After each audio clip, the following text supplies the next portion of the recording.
नमस्कार. आजच्या व्हिडिओमध्ये आपण चर्चा करूयात की सेव्हिंग बँक जे आहे, सेव्हिंग बँकमध्ये आपल्याला किती टक्के रेट ऑफ इंटरेस्ट मिळतो.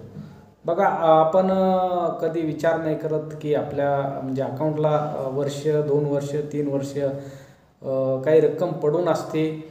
आपल्याला ती कधी वापरता येत नाही आपल्या, परंतु आपण काही विचार नाही करत की आपल्याला त्या रकमेवर किती टक्के इंटरेस्ट रेट मिळतो. किंवा मी जर एका सेव्हिंग बँक अकाउंटला फक्त FD वगैरे न करता जर एक अमाऊंट जर मी 5 वर्षे ठेवली तर तिचे किती रुपये होतील. बघा, 2 टाईपचे अकाउंट असतात. एक असतं म्हणजे आपण सेव्हिंग अकाउंट आणि एक असतं करंट अकाउंट, आणि तिसरं म्हणजे आपण ज्या ठिकाणी FD करतो ते वेगळे अमाऊंट असते. सेव्हिंग बँकला आपल्या बऱ्यापैकी अमाऊंट पडलेली असते, आपण ते ठेवलेले असते. त्याचे कारण हे असू शकतं की आपल्याला काही इमर्जन्सी येईल म्हणून आपण ठेवतो, किंवा मी कुठं ठेव म्हणून ठेवतो, किंवा मला काय म्हणजे त्याचं काय करावं हे कळत नाही म्हणून ठेवतो. पण ही जी रक्कम आहे, ही जी पैसे आहेत, हे जर आपले बँकेनं म्हणजे असेच 5 वर्षे जर वापरले तर आपल्याला त्याच्यातनं काय मिळणार आहे, तर याच्यावर मी थोडंसं बोलणार आहे. बघा, सेव्हिंग अकाउंट मध्ये पैसे असावेत का, तर असावे, परंतु ते किती असावेत ह्याच्यावर काहीतरी एक आपलं कॅल्क्युलेशन असायला पाहिजे. की मी सेव्हिंग अकाउंटला पैसे तर ठेवतो, पण सगळेच पैसे माझे सेव्हिंगलाच आहेत, आणि त्याच्यावर रेट ऑफ इंटरेस्ट किती मिळतो हे तर काय मला माहीत नाही. आणि पैसे किती दिवस आहेत, तर ते किती म्हणजे दिवस असतील, 6 महिने असतील, वर्ष असतील, 2 वर्ष असतील, 4 वर्ष असतील. म्हणजे काही जणांचे तर 5-5 वर्ष पैसे पडलेले असतात सेव्हिंग अकाउंटला. तर मग त्या पैशाचा जर आपल्याला एक काही इंटरेस्ट जर मिळत नसेल तर मग ते काय म्हणजे एक ते पैसे आपले व्यर्थ ठेवलेले आहेत तिथं, असं काय किती टक्के रेट ऑफ इंटरेस्ट मिळतो. बऱ्याचशा बँका ज्या आहेत त्या 3.5 ते 4% रिटर्न देतात वार्षिक. वर्षाला जर तुमचे एखाद्या बँकेत 1 लाख रुपये जर असतील तर त्याच्यावर तुम्हाला 3,000, 3,500, जास्तीत जास्त 4,000 रुपयापर्यंत वाढू शकतात वर्षाला. मग हे रिटर्न आपले म्हणजे सफिशियंट आहेत का आपल्याला, किंवा हे रिटर्न आपल्या महागाईपेक्षा म्हणजे एवढे आहेत का. आपली महागाई किती टक्के वाढते, 7%, 6%. मग आपले जर पैसे 4% जर वाढत असतील सेव्हिंग अकाउंटला, तर ते आपण ठेवले पाहिजेत का, याच्यावर सुद्धा आपण एक थोडासा विचार केला पाहिजे. आपले सेव्हिंगला पैसे असावेत का, तर या मताचा मी आहे की सेव्हिंगला पैसे असावेत.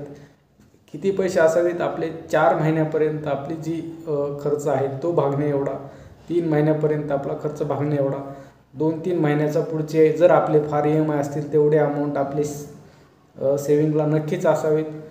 जे काही इमर्जन्सी फंड असेल किंवा जे मला त्याच्यापेक्षा जास्त पैसे जे आहेत ते आपले नक्कीच चांगल्या ज्या ठिकाणी तुम्हाला मीडियम शॉर्ट टर्म रिटर्न 10-8% मिळणार आहेत, लिक्विड फंड्स आहेत, शॉर्ट टर्म डेट्स फंड आहेत, किंवा वेगवेगळे फंड्स आहेत, तिथं तुम्हाला सेव्हिंग बँक अकाउंटसारखे तुमचे इन्व्हेस्टमेंट ठेवलेले जातात, आणि तुम्हाला त्याचं रिटर्न हे नक्कीच 7-8%पर्यंतचा मिळतो.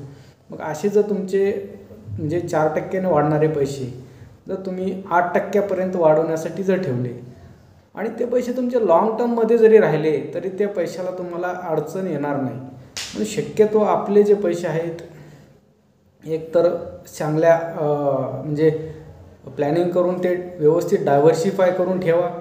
दुसरी गोष्ट आहे की जे पैसे तुमचे शिल्लक आहेत आणि जे तुम्हाला immediate to short term to medium टर्ममध्ये कधी लागणार आहेत, ते पैसे तुमचे वेगळे कॅटेगराईज करा, आणि तुमचे सेव्हिंग अकाउंटला थोडेसे पैसे ठेवा जे की तुम्हाला 2-3 महिन्यापर्यंत पुरतील, किंवा 1-2 महिन्यापर्यंत पुरतील.